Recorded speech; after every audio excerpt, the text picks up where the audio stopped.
The Shimano Nexus 8 is a great gear shifter, but only if it is precisely adjusted. Today, we will show you how to adjust this inexpensive and popular quality gear hub yourself in just 3 easy steps. Step 1. The gear shifter needs to be in the 4th gear.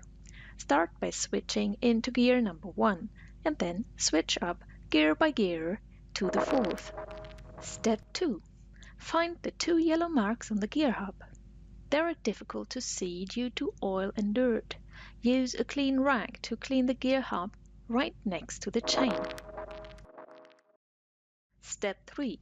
Now we have to align those 2 yellow marks.